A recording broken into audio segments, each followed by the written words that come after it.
Ollie, made with fresh cream and aged Parmesan. Take the Alfredo. Hello and welcome to the Z3 Cubing Interactive Trivia Show. I'm your host, Zalex the Rocker, and today we're going to find out how much you know about the Rubik's Cube. Over the course of 15 rounds, I'll ask questions about cubing history, WCA stats, speed cubing, types of twisty puzzles, and more to see how good of a cuber you really are. Here's how it's going to work. Each round, I'll read a question out loud along with the 4 possible answer choices. Then some links will appear on screen, and you'll have 20 seconds to click which one you think is the correct answer. I'll then tell you whether you got it correct or incorrect with a little bit of explanation, and then we'll move on to the next round. Each round is worth 1 point if you answer the question correctly, and make sure to keep track of how many points you get out of 15 so that I can rate your level of cubing knowledge at the very end. I'll start out with a couple of easier questions, but don't worry because the difficulty level stays relatively similar throughout the rounds. But without further ado, get ready because we're about to get started on the very first question. Round 1. This is the classic cubing history fact, so I hope you all know the right answer. The question is, in what year was the Rubik's Cube invented? Was it 1963, 1974, 1982, or 2004? The links will be appearing on screen right about now, and if for some reason that is correct, Erno Rubik created the first Rubik's Cube in 1974, which was followed by the first World Championship Cubing Competition in 1982, and later the founding of the World Cube Association in 2004. Nice job on your first point. Hopefully you found it pretty easy, and hopefully you find the next one easy as well so you can keep up your streak. Round 2. Let's see if you paid attention during those cube collection videos. The question is, which of the following puzzles is a shape modification of a 3x3? Is it the Ghost Cube, the Mix-Up Cube, the Megamorphix, or the Void Cube? Click on the picture you think is correct right about now. That's correct! The Ghost Cube really is just a 3x3 with the layers misaligned and cut at a very strange angle, whereas the Mix-Up Cube and Void Cubes are totally different puzzles with weird mechanisms, and the Megamorphix, of course, is a 4x4 shape mod, unlike the similar sounding Mastermorphix. Round 3. This one is for all the speed cubers out there. How many algorithms are there in the CFOP method? Is it 42, 57, 72, or 78? And just a note, this does not include F2L algorithms because those are unnecessary, so answer away. That's correct. 57 OLLs plus 21 PLLs gives you 78 algorithms. If you didn't know, there's also 42 algorithms in some alg sets like CLL, a 1 in 72 chance of getting a PLL skip, and a 1 in 216 chance of getting an OLL skip. If you already knew all those fun numbers, then I'm sure you can get the next question correct as well, because it also has to do with some interesting speed cubing stats. Round 4. You probably could have guessed that 3x3 is the official event that the most people have competed in, but what's the second most popular event in the WCA? Is it 2x2, 4x4, Scube, or Pyraminx? 2x2.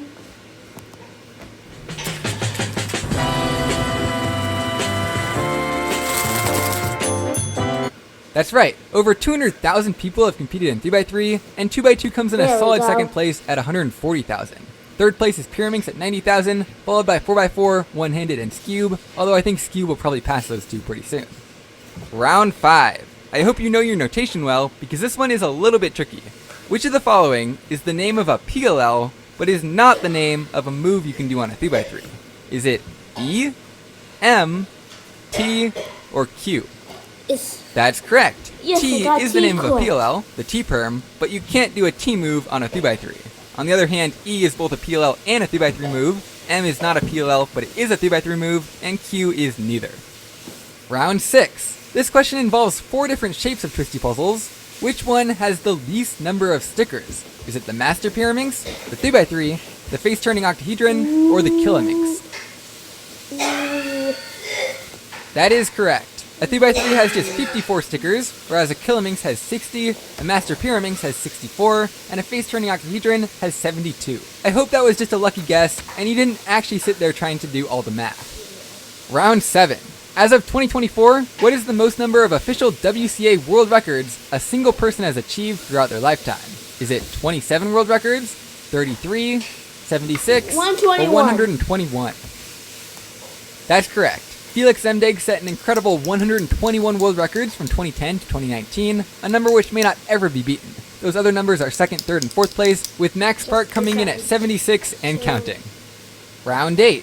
I hope this one isn't too tricky. Which of the following is not a method that you can use to solve a 3x3? Is it Petrus, Hoya, Domino Reduction, or 3 Style? That's right. Hoya is actually a method for center and edge pairing on big cubes, whereas Tetris is an uncommon 3x3 speed solving method, domino reduction is used by a lot of top fewest move solvers, and freestyle is a really efficient method for 3x3 blindfolded. Round 9.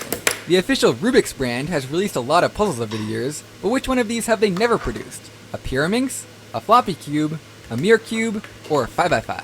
Pyraminx. That's correct. There are plenty of old terrible Pyraminxes out there, but those were invented by Mefferts. Over the years though, Rubik's has released a floppy cube called the Rubik's Edge, a mirror cube or mirror blocks, and the 5x5 or Professor Cube. Round 10. You might know that any 3x3 scramble can be solved in 20 moves or less, which is called God's number, but how many moves does it take to solve any 2x2? Is it 5 moves, 9 moves, 11 moves, or 16 moves? That's right, God's number is 11 moves on the 2x2, which feels about right when you think about it, but fun fact, a randomly generated scramble only needs to take 4 moves to be legal in WCA competitions. Round 11. Speaking of official competitions, you might know that the fewest moves event is abbreviated FMC, but what does the C stand for? Is it competition, challenge, contest, or cubing? Esto que decías del fuera de lugar fue clarísimo. Si eso quieres creer tú. Ay, Dios mío. Haz que siga la plática con Nescafé. That's correct. Yes, FMC I did stands it. for Fewest Moves Challenge. This is one of the #1 questions I get on my videos anytime I talk about the event. Round 12. You might know that Skew was the most recently added WCA event in 2014, but what was the most recently added event before that? Was it 3x3 one-handed, 5x5 blindfolded, square 1, or 7x7? 7x7. That's correct. Both 7x7 and 6x6 were added to the WCA in 2009, shortly after they were invented, whereas the rest of these events have been taking place for as long as the WCA has been around, since 2004. Round 13. We have one more question about cubing history here. Which puzzle was the first to be built? Was it a 13x13, a 15x15, a 17x17, or a 22x22? That's correct. Back in 2011, when the biggest puzzle around was an 11x11, Oscar Van Deventer shattered that record with a 3D printed 17x17. It wasn't until 2014, when the 13x13 came out, then the record was shattered in 2016 with a 22x22, and the 15x15 was the last of these ones to be produced. Round 14. This one is going to take a little demonstration, so pretend I'm doing an official solve here. Now, which of the following would not result in a +2 penalty? Is it setting the cube down outside the mat after inspection, That's +2. starting the timer without using your +2, fingers, +2. having a piece with 2 colors on it detached from the puzzle after your DNF. solve, or touching the cube after +2. stopping the timer? I'll put a little picture up of each moment to remind you what order they're in. That's correct. Having a piece with 2 colors on it popped out is a DNF, whereas if it only had 1 color on it, it would be totally fine. The other 3 scenarios, even if you've never seen them happen before, will all result in a +2. And finally, round 15. This question is the most impactful of them all, so make sure you don't get it wrong. The question is, who is the best cubing YouTuber? Is it Z3 Cubing, Cubehead, JPerm, or Soup Timmy? That is correct. You have impeccable taste in cubing YouTubers. Z3 Cubing is in fact the best one, and that definitely was not just a ploy to get everyone to come back to the same video. There were 15 rounds and 15 points available, so how did you do? I'd say if you got between 0 and 5 points, you basically did no better than random chance, so I bestow you Cubing Noob. If you got 6, 7, or 8 points, you definitely know some facts about cubing, but there's still a long way to go, so I'll call you a Cubing Beginner. If you got 9, 10, or 11 points, that's really solid, and I'll call you Intermediate Knower of Cubing Trivia. If you got 12, 13, or 14, you basically got everything correct, so you're definitely an advanced level cuber. And if you got all 15 correct, well, you're either cheating, or you're officially a Cubing Wizard. So no matter how many points you got, let me know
19.